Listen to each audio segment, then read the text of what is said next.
Ini adalah rahasia tengah malam. Beranikah kau mendengarnya?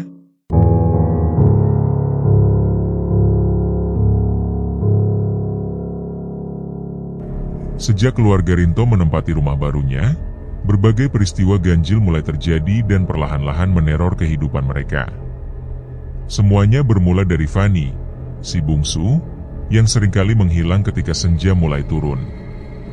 Sore itu, Rinto tengah berbincang dengan seorang pria parubaya yang mengenakan jaket kulit hitam.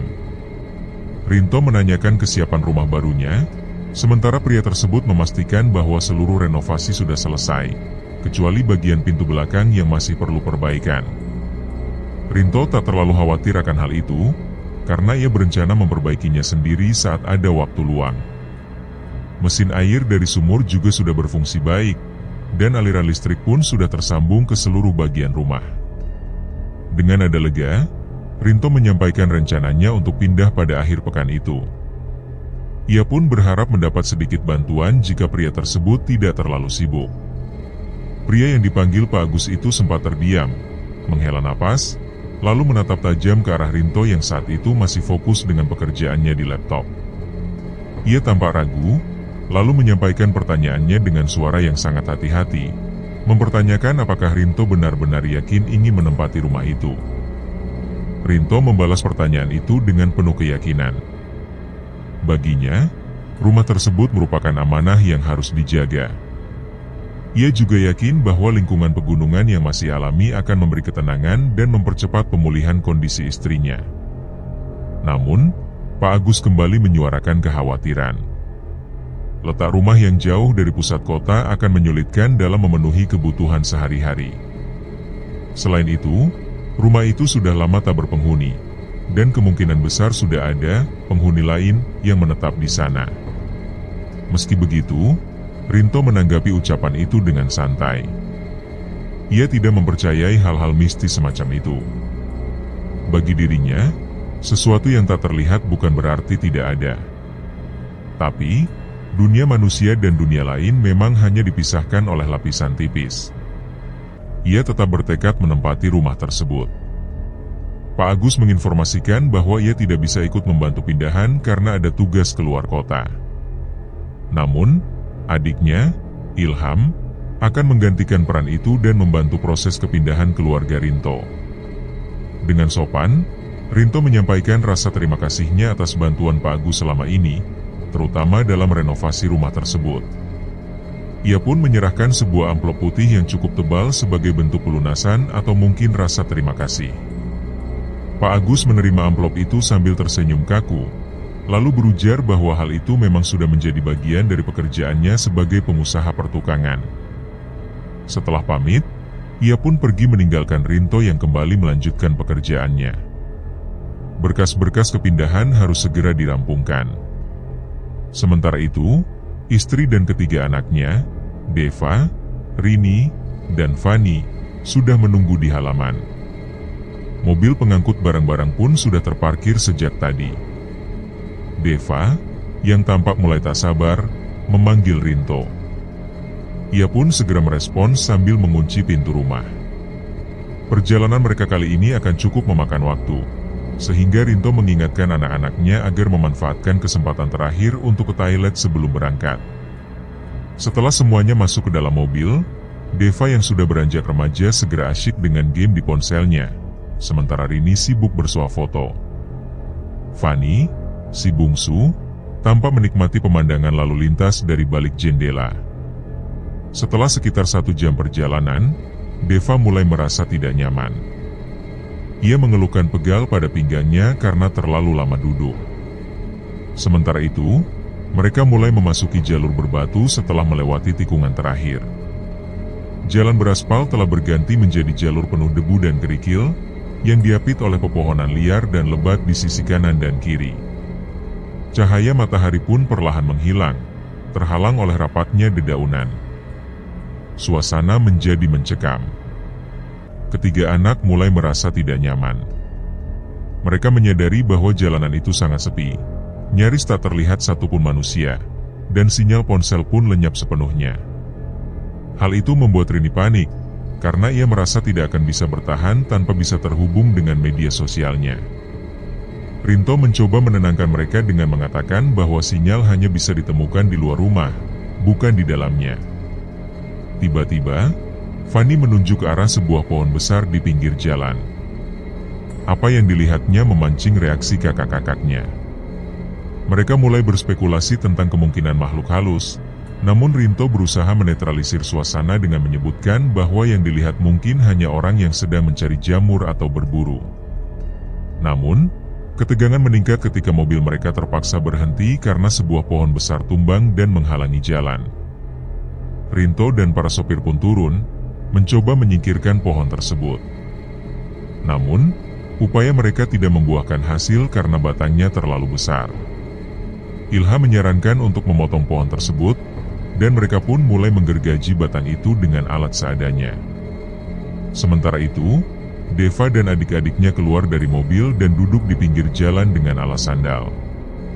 Ibu mereka tetap tinggal di dalam mobil dengan pintu yang dibiarkan terbuka. 2 jam kemudian, barulah pohon besar itu berhasil dipotong-potong dan disingkirkan. Mereka pun melanjutkan perjalanan dengan tubuh yang sudah penuh peluh. Ketika mobil bergerak kembali, Deva memperhatikan beberapa rumah kecil mirip gubuk yang berdiri di pinggir jalan. Di depan gubuk-gubuk itu tampak beberapa lansia yang sedang duduk dan menatap iring-iringan mobil mereka dengan sorot mata yang sulit diartikan. Pemandangan itu membuat anak-anak kembali bertanya-tanya. Mereka tidak melihat satupun anak kecil di sana. Rini mencoba mencari penjelasan logis, menyebutkan kemungkinan bahwa anak-anak tinggal di desa utama, sedangkan tempat ini hanya kebun atau ladang. Setelah melewati beberapa tanjakan dan belokan dari tempat itu, akhirnya mereka sampai di rumah yang akan mereka tempati. Rumah itu memiliki halaman yang sangat luas, bahkan berkali-kali lipat jika dibandingkan dengan rumah mereka di kota. Meskipun tampak sederhana, bangunan tersebut memancarkan pesona yang indah dan rapi, dengan dinding-dinding kayu ulin yang terkenal mahal.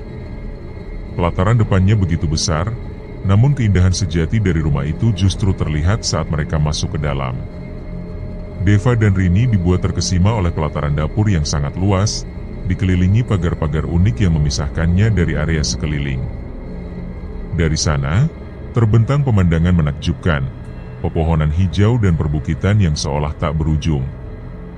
Suasana pagi yang dingin pun menjadi sempurna dengan segelas minuman hangat dan obrolan ringan mengenai indomie kuah dan telur rebus.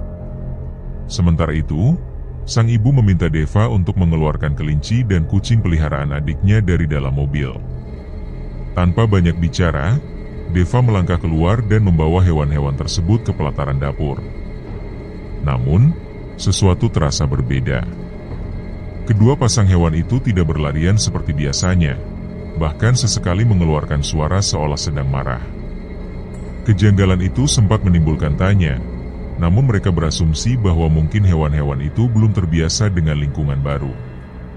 Menjelang maghrib, seluruh barang telah selesai dikeluarkan dari kendaraan. Teman-teman Ilham yang ikut membantu pun beristirahat sejenak di pelataran sebelum akhirnya kembali pulang. Keheningan mulai menyelimuti rumah itu saat malam menjelang. Kelelahan membuat keluarga Rinto tertidur dengan sangat lelap. Keesokan paginya, sang ibu telah bangun lebih dulu dan mulai memasak. Telur mata sapi dan semangkuk besar indomie kuah terhidang di atas meja makan. Deva, Rini, dan Fanny sudah duduk menyantap sarapan pagi dengan lahap. Ketika ditanya keberadaan ayah, ibunya mengatakan bahwa mungkin sang ayah tengah berada di belakang rumah, mengisi bahan bakar genset. Setelah sarapan, Deva mengutarakan niatnya untuk berkeliling agar lebih mengenal lingkungan sekitar. Dengan restu ibunya, ia pun keluar rumah, memutar musik dari ponselnya, lalu mengayuh sepedanya perlahan. Jalanan masih diselimuti kabut tipis, dan udara gunung yang begitu dingin cukup tertahan oleh jaket tebal yang dikenakannya. Saat melaju lebih jauh, Deva berpapasan dengan seorang lelaki tua yang tengah membawa pacul. Ia menyapa lelaki itu dengan senyuman, namun bukannya balasan ramah, lelaki tua itu justru membentaknya agar segera pergi. Suasana menjadi ganjil. Deva sempat terdiam, Hatinya berdebar kencang karena ketakutan. Ia segera mengayuh sepedanya menjauh dari lelaki itu.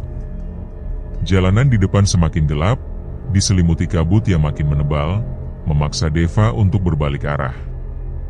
Namun, rasa takut bahwa lelaki tua itu masih berada di belakang membuatnya waspada. Ia memperlambat kayuhan dan beberapa kali berhenti untuk mengambil foto. Saat sedang memperhatikan 2 ekor kadal pohon berwarna hijau, tiba-tiba terdengar suara teriakan seorang perempuan menggema di sekitar. Ia sempat menyangka suara itu milik adiknya, Rini. Namun, tidak ada jawaban. Dari arah semak yang bergoyang, seolah ada sesuatu yang tersembunyi di baliknya. Ketika ia hendak kembali mengayuh sepeda, sosok perempuan berambut panjang muncul dan berlari ke arahnya. Spontan Deva menoleh ke belakang dan terkejut bukan main. Ia segera melaju kencang, menyusuri jalan berbatu. Namun, baru saja ia berhenti untuk menarik napas, perempuan itu tiba-tiba muncul dari semak di sampingnya dan langsung menyerangnya. Sepedanya terjatuh, tubuhnya tertindih, dan lehernya dicekik dengan keras. Ia mencoba melawan, menarik rambut panjang perempuan itu, namun sosok tersebut justru semakin agresif dan membenturkan kepala mereka berkali-kali.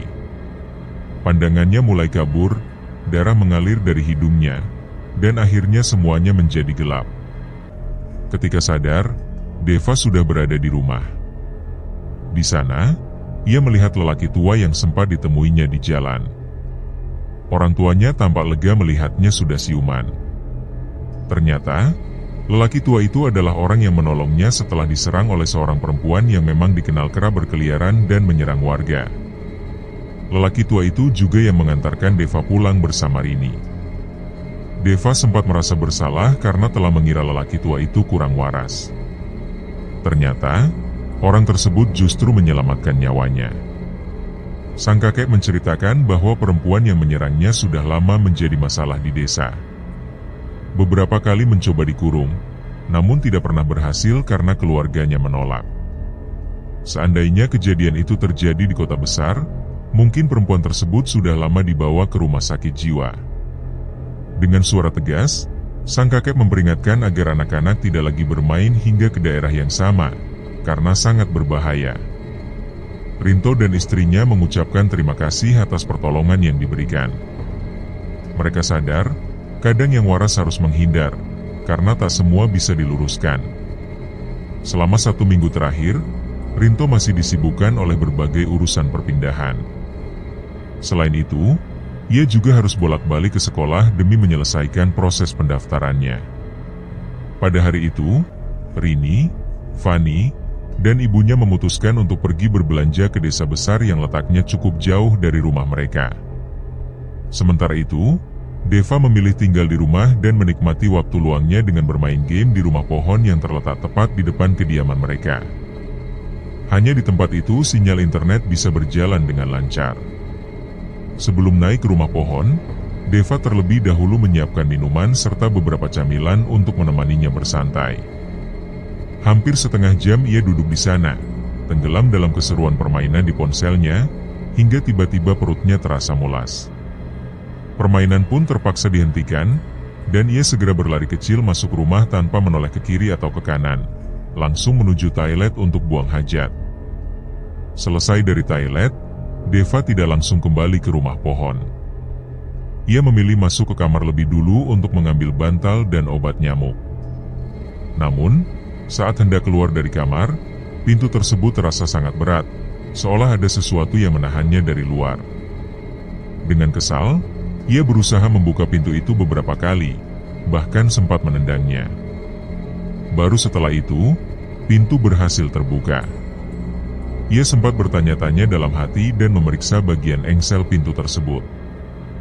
Belum sempat menenangkan diri, dari arah pelataran dapur tiba-tiba terdengar suara gaduh. Suara itu seperti suara perkelahian kucing. Dengan cepat, Deva berlari ke arah dapur untuk memastikan apa yang sedang terjadi. Namun betapa terkejutnya ia ketika mendapati kucing Persia milik Fani sudah tergeletak bersimbah darah. Tubuhnya penuh luka cakaran besar, dan bagian kepalanya nyaris putus. Pemandangan itu membuat pikirannya kalut, bahkan muncul dugaan bahwa kejadian mengerikan itu mungkin saja ulah perempuan gila yang sempat mereka waspadai. Dengan segera, ia mengambil cangkul milik ayahnya yang disimpan di gudang samping kamar mandi dapur, lalu keluar rumah untuk menggali tanah yang akan dijadikan kuburan bagi kucing malang itu. Lubang sedalam 1,5 meter berhasil ia gali. Setelah itu, ia kembali masuk ke dalam rumah, mengambil sehelai kain lap yang tergantung di paku dekat kompor untuk digunakan membungkus bangkai kucing tersebut. Namun, saat kembali ke pelataran dapur, bangkai kucing itu telah lenyap. Hanya tersisa bercak-bercak darah yang tercecer, seakan menyeret arah ke bawah pelataran. Dengan dahi yang mengernyit dan mulut sedikit terbuka karena tak percaya, Deva perlahan-lahan mengarahkan pandangannya ke bawah pelataran. Di sana hanya ada rerumputan liar dan tunas pohon kecil. Sama sekali tidak terlihat tanda-tanda jejak binatang atau bekas injakan makhluk lain. Di tengah kebingungannya, suara sepeda motor ayahnya terdengar dari luar rumah. Deva langsung berlari keluar, wajahnya masih menyimpan ekspresi bingung. Ia menceritakan apa yang ia alami, tentang bagaimana ia melihat kucing Fanny dalam kondisi tragis, kemudian menggali lubang untuk menguburnya. Namun setelah kembali, bangkai kucing itu hilang begitu saja. Rinto, ayahnya, mendengarkan cerita itu sambil menatap anak sulungnya dengan serius. Setelah mendengar penjelasan Deva, ia menghela napas lalu masuk rumah, menuju pelataran dapur untuk memastikan sendiri cerita tersebut. Ia berasumsi bahwa kemungkinan besar kejadian itu adalah ulah monyet. Menurutnya, monyet dapat dengan mudah berpindah dari pohon ke pohon, sehingga tak mungkin meninggalkan jejak kaki. Ia menegaskan bahwa hewan itu tergolong omnivora dan mampu melakukan hal seperti itu. Deva sempat terdiam sejenak, kemudian menyadari bahwa ayahnya mungkin benar. Ia sempat lupa bahwa mereka tinggal di dekat kawasan hutan. Namun tetap saja, tidak terdengar suara monyet sama sekali sebelumnya. Ayahnya meminta agar lubang yang telah digali ditimbun kembali. Ia juga mengingatkan agar Deva tidak menceritakan kejadian itu kepada adiknya dulu, karena dikhawatirkan Fanny akan menangis. Ia sendiri yang akan mencoba menjelaskan situasinya nanti. Menjelang sore sekitar pukul 3, ibu dan kedua adiknya pulang ke rumah. Deva segera turun dari rumah pohon untuk membantu membawa barang belanjaan yang cukup banyak. Persediaan itu tampak akan cukup untuk beberapa bulan ke depan. Ia mengangkut semua barang, termasuk telur-telur yang harus ditangani dengan hati-hati. Setelah semua barang belanjaan selesai dimasukkan ke dalam rumah, Deva duduk santai di pelataran luar sambil bersiul. Tiba-tiba Fanny mendekatinya dan bertanya tentang keberadaan kucingnya, Millie. Deva yang terkejut hanya menggigit bibir lalu menggeleng pelan. Ia merasa bersalah karena telah berbohong, tetapi ia tidak punya pilihan lain. Jika ia jujur dan menceritakan kondisi kucing itu, bisa jadi Fanny akan menangis tanpa henti. Sementara itu, saat matahari perlahan mulai terbenam, Deva masih berada di kamar mandi dan asyik bernyanyi. Ibunya terdengar memanggil-manggil dari luar. Ia mengatakan bahwa Fanny tidak kunjung menjawab panggilan, padahal terakhir terlihat sedang bermain dekat kurungan kelinci sebelum ia pergi sebentar untuk mengambil obat nyamuk. Ketika kembali, Fanny sudah tidak ada di tempat. Deva segera mengenakan pakaian dan keluar dari kamar untuk membantu mencari adiknya. Ia berusaha berpikir positif bahwa Fanny mungkin sedang bermain kejar-kejaran dengan kelinci peliharaan mereka. Namun, waktu terus berlalu. Bersama Rini dan kedua orang tuanya, mereka mencari ke seluruh sudut rumah, namun hasilnya nihil. Fanny tidak ditemukan dimanapun. Rasa cemas mulai menyelimuti hati mereka. Mereka memutuskan untuk memperluas pencarian hingga keluar rumah, berharap Fanny tidak sengaja pergi terlalu jauh dalam pencariannya terhadap kucing kesayangannya. Setelah Deva dan ayahnya keluar rumah hanya dengan berbekal sebuah senter, Rini masih sibuk menenangkan ibunya yang telah menangis terseduh-seduh. Di luar sana, Deva dan sang ayah memilih berpencar untuk mempercepat pencarian terhadap Fanny. Pada satu titik, sorotan senter Deva menangkap sekelebat bayangan hitam.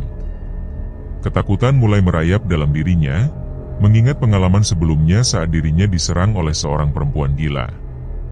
Perlahan-lahan, ia berjalan mundur dengan sikap siaga, berjaga-jaga apabila sosok itu tiba-tiba menyerang. Ketika ayahnya tiba-tiba muncul dan menyapanya, Deva sempat tersentak kaget, namun segera menghela napas lega karena ternyata tak ada apa-apa. Keduanya pun berjalan perlahan kembali menuju rumah, raut wajah mereka menyiratkan kekhawatiran yang dalam. Sementara itu, Rini yang masuk ke dalam kamar untuk mengambil lotion anti nyamuk, terkejut bukan main saat melihat Fanny sedang asyik bermain sendirian di dalam kamar. Mendengar teriakan Rini, ibunya segera berlari ke arah kamar, disusul oleh Deva dan ayahnya. Mereka semua terlihat terperangah sekaligus lega saat melihat keberadaan Fanny. Sang ibu langsung memeluk tubuh mungil Fanny dengan penuh haru, namun keterkejutan lainnya muncul ketika tangannya merasakan sesuatu yang tak biasa. Punggung Fanny dipenuhi oleh lendir berbau busuk yang begitu menjijikkan. Sang ibu menatap bingung ke arah Deva, Rini, dan suaminya, seolah menanyakan apa sebenarnya yang terjadi. Fanny yang sedari tadi bermain, tiba-tiba menghentikan aktivitasnya, menoleh sambil tersenyum, lalu menyebutkan bahwa ia tidak kemana-mana dan hanya bermain bersama seorang tante cantik.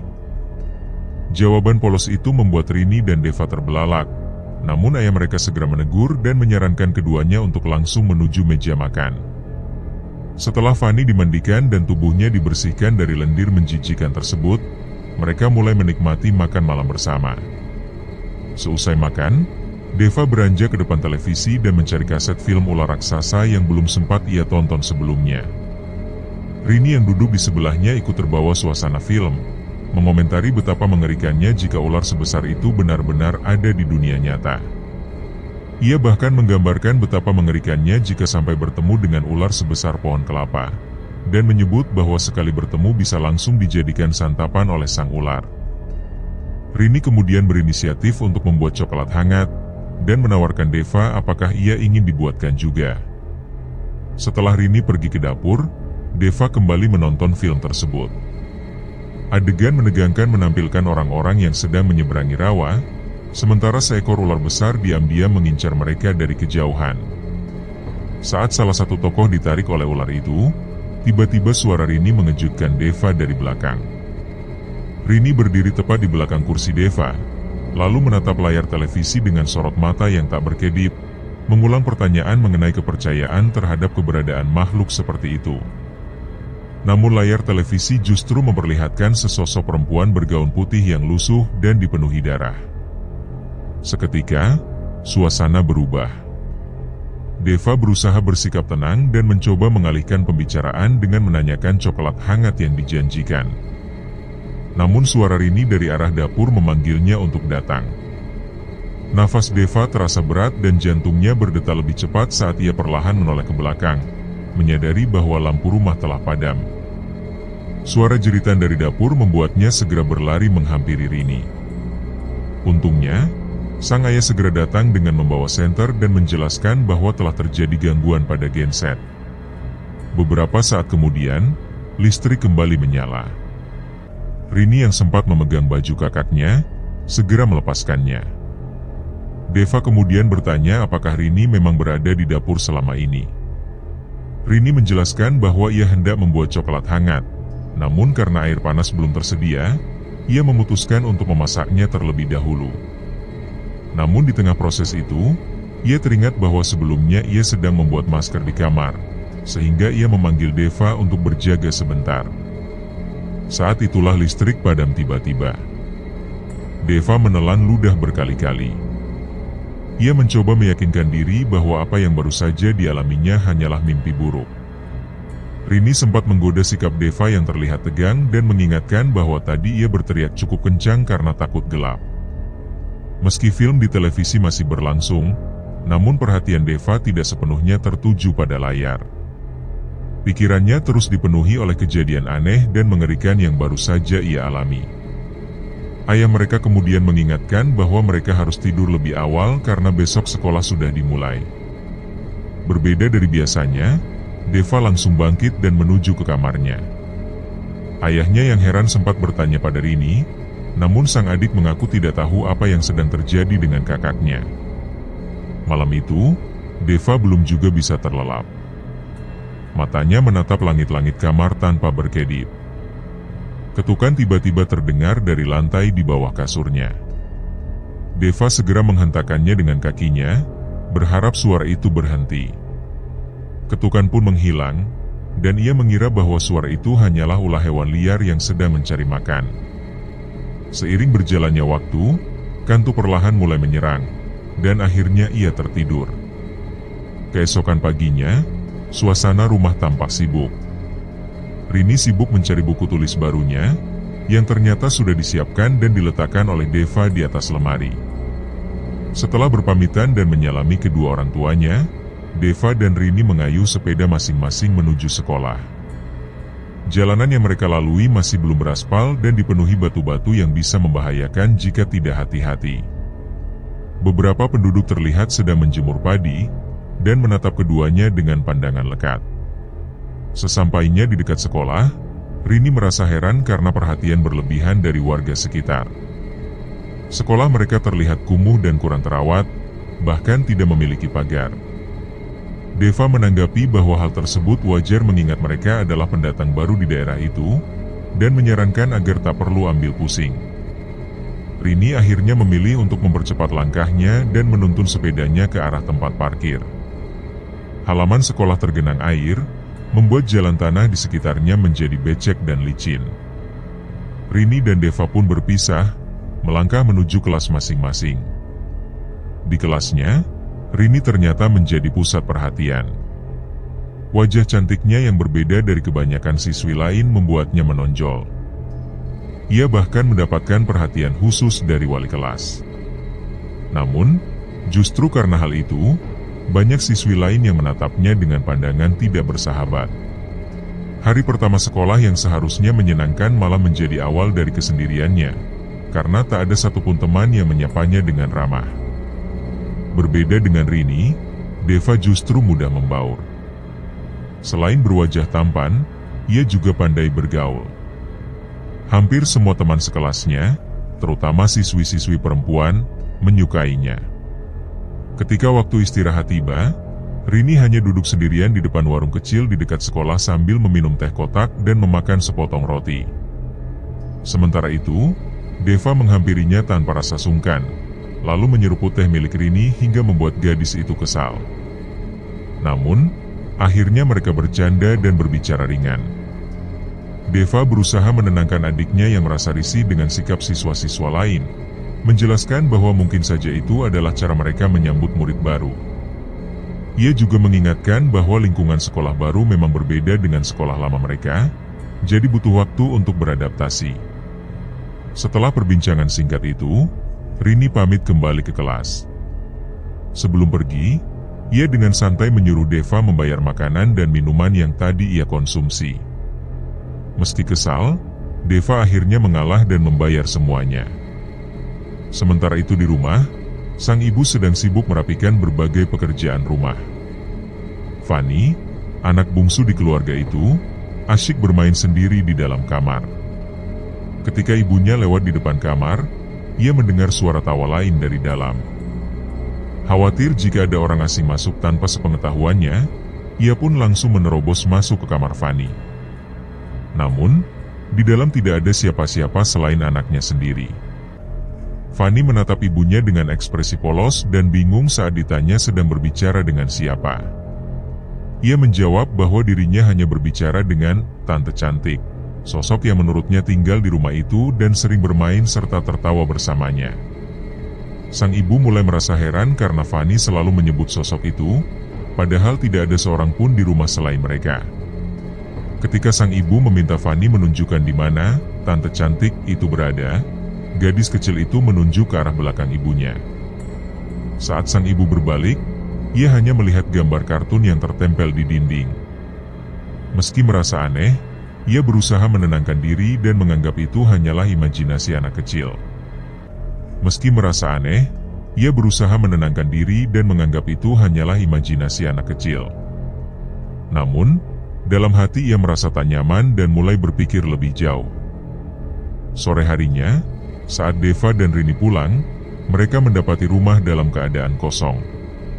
Pintu-pintu terbuka lebar, dan ada ceceran darah di beberapa sudut.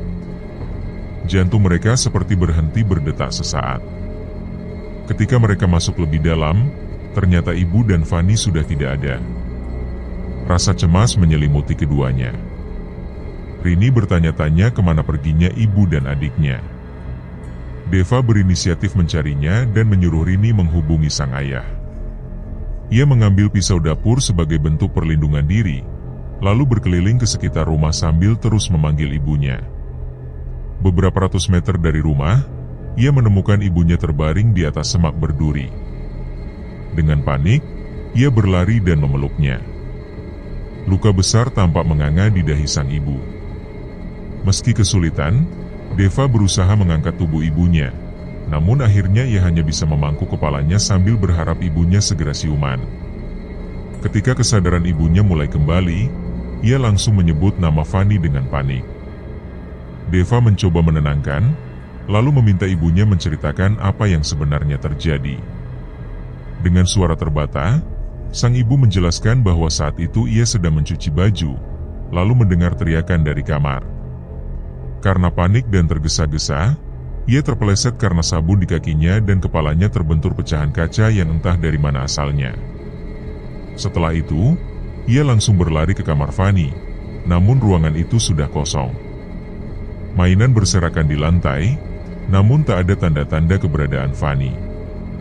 Ia sudah mencarinya ke seluruh sudut rumah, namun tak berhasil menemukannya, lalu memutuskan untuk mencarinya keluar rumah. Di luar itulah tubuhnya mulai lemas dan pandangannya gelap, hingga akhirnya pingsan. Deva menarik napas panjang mendengar penuturan itu. Cuaca mulai mendung dan langit semakin gelap. Ia memutuskan untuk mengantar ibunya kembali ke rumah agar bisa beristirahat. Setelah berhasil membujuk sang ibu untuk menunggu di rumah, Deva pun kembali melanjutkan pencarian dengan membawa pisau di tangannya. Menjelang maghrib, Deva belum juga menemukan jejak Fani. Dalam langkah hati-hati di tengah hujan gerimis dan malam yang mulai menelan cahaya, ia mendengar bisikan aneh yang berulang-ulang mengucapkan bahwa anak itu telah dibawa. Ketika ia menoleh, ia melihat seorang perempuan gila yang dulu pernah menyerangnya. Ia refleks mengacungkan pisau ke arah perempuan itu. Namun, perempuan itu hanya tertawa keras dan menyebutkan bahwa anak itu telah dibawa ke bawah kamar. Setelah perempuan itu pergi, Deva pulang ke rumah. Ia terkejut melihat sekelompok orang kampung berkumpul membawa obor. Sang ayah menjelaskan bahwa ia sempat bertemu dengan kakek tua yang pernah menolong Deva. Setelah mendengar cerita dari Rini lewat telepon, kakek itu memanggil warga untuk membantu mencari Fani. Sayangnya, pencarian hingga malam itu belum membuahkan hasil. Sang ayah mulai mempertimbangkan untuk melapor ke polisi jika sampai besok pagi Fani belum juga ditemukan. Deva menghela napas panjang lalu mengangguk sebelum melangkah masuk ke dalam rumah. Saat ia mandi, terdengar suara samar dari adiknya. Namun ketika Deva mencoba fokus mendengarkan, suara itu menghilang. Suara tersebut muncul kembali saat ia mulai mengguyur tubuh dengan air, dan begitu seterusnya hingga membuatnya merasa emosi dan panik. Deva pun berteriak memanggil nama adiknya, namun hanya keheningan yang menjawab. Ia kemudian merebahkan tubuhnya di atas kasur dengan harapan menghilangkan sedikit rasa lelah. Namun, saat matanya mulai terpejam, tiba-tiba terdengar suara gedoran keras dari balik lantai tepat di bawah kasurnya. Suara itu begitu nyaring dan kuat sampai Deva segera bangun. Suara gedoran itu terus terdengar, membuatnya menarik kasur menjauhi bagian lantai yang digedor. Setelah memindahkan kasur dan barang-barang di atasnya, Deva hanya melihat lantai yang tampak seperti lantai biasa di rumah itu, tetapi ada aura misterius yang menariknya untuk mendekat. Dengan perlahan ia berjongkok dan menyentuh lantai tersebut. Lagi-lagi terdengar suara gedoran, kali ini disertai bisikan halus yang meminta tolong. Deva menempelkan telinganya ke lantai untuk memastikan apa yang baru saja didengarnya. Bisikan itu terdengar jauh, namun cukup jelas. Tanpa ragu, Deva langsung berlari keluar kamar menuju gudang untuk mengambil linggis. Ia berniat membongkar lantai itu karena ingin mengetahui apa sebenarnya yang tersembunyi di bawahnya. Ayahnya sempat bertanya mengapa harus melakukan hal itu saat keluarga masih panik memikirkan adiknya.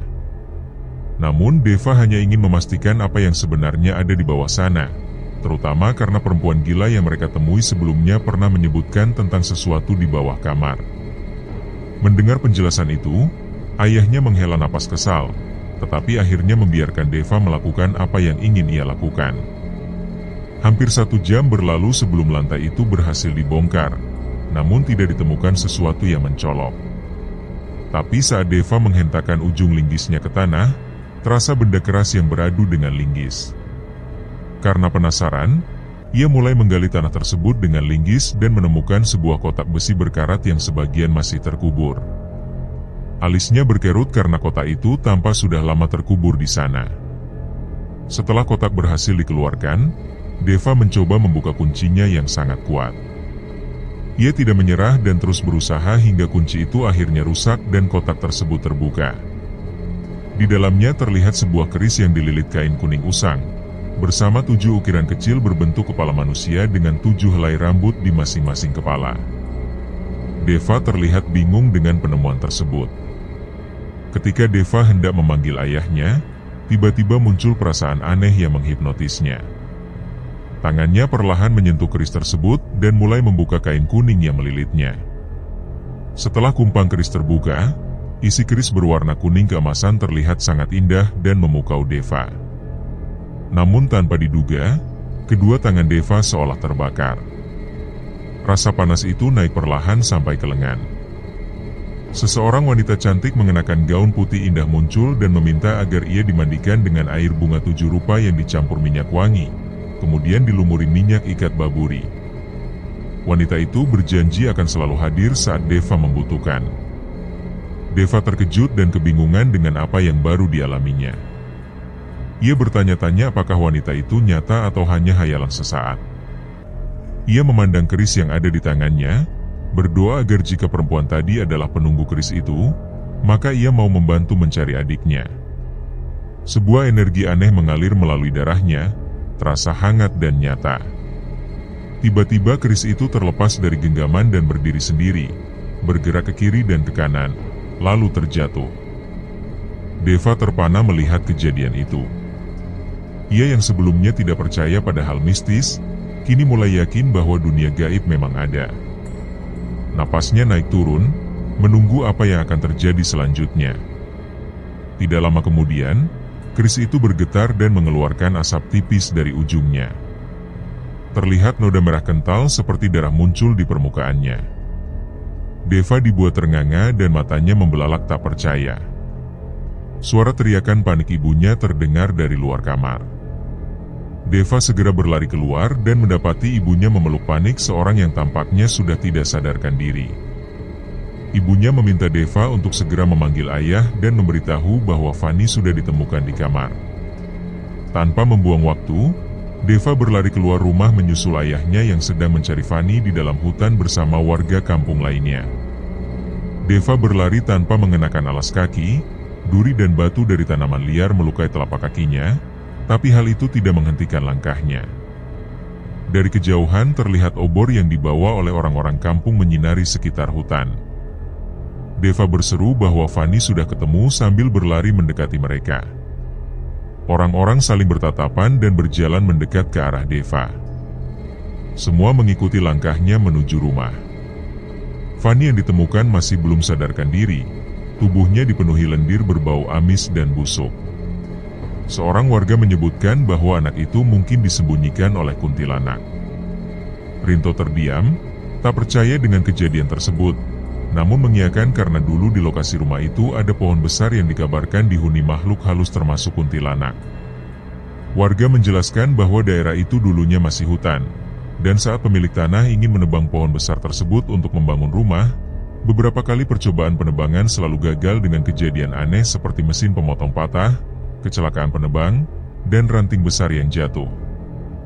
Namun, entah bagaimana, pada suatu hari pohon itu tumbang dengan sendirinya. Ada kabar burung bahwa pemilik tanah tersebut meminta syarat kepada seseorang untuk menumbangkan pohon itu. namun warga tak tahu kebenarannya. Rinto tersenyum dan mengucapkan terima kasih atas bantuan warga yang sudah ikhlas membantu pencarian keluarganya. Setelah warga pulang, Deva segera masuk kamar untuk menyimpan keris yang ditemukan di bawah lantai, lalu merapikan lantai yang sudah dibongkarnya. Ia memutuskan biarkan kamarnya tetap seperti itu dulu, yang penting ia sudah menemukan benda itu. Hari itu Deva sengaja bolos sekolah untuk mencari 7 macam bunga yang akan digunakan untuk memandikan keris tersebut. Ia masih bingung dengan minyak ikat baburi yang dimaksud wanita tadi. Setelah semua bahan terkumpul, Deva bergegas pulang ke rumah. Sore itu Fani tampak pucat dan diam, berbeda dari biasanya yang aktif dan ceria. Deva menyapanya, lalu Fani menyebut seorang tante yang dianggap jahat. Deva menjelaskan bahwa tante itu adalah orang yang membawa Fani, yang marah pada Fani sehingga ia takut dan tidak diperbolehkan pulang.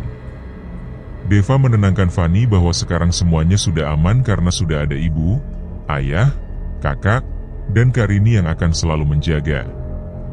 Fani mengusap air mata dengan kedua tangan mungilnya, membuat Deva merasa gemas. Deva mengajak Fani makan bersama sambil menggendong adiknya. 1 bulan setelah kejadian itu, Deva dan keluarganya tidak pernah lagi mengalami hal-hal aneh, terutama sejak keris itu selalu dirawatnya. Fani mulai memanggil Deva kakak cantik yang selalu mengikutinya. Ketika Deva bertanya siapa yang menjaga mereka, Fani mengangguk dan menjawab itu adalah teman Deva yang menjaga mereka. Waktu berlalu, hampir 1 tahun mereka tinggal di rumah itu. Pembukaan jalan untuk pertambangan mulai meramaikan area tersebut. Di sekolah, Deva dikenal sebagai anak yang memiliki kemampuan gaib karena sering membantu menyelesaikan masalah aneh, termasuk kasus pencurian uang yang dapat ia ungkap dengan bantuan perempuan penghuni keris. Meski demikian, ayahnya, Rinto, tetap tidak percaya pada hal-hal gaib, meski sudah beberapa kali mengalami kejadian aneh di luar nalar. Sementara Rini sudah diterima dengan baik oleh teman-teman sekolahnya dan tahun ini Fani pun mulai masuk sekolah.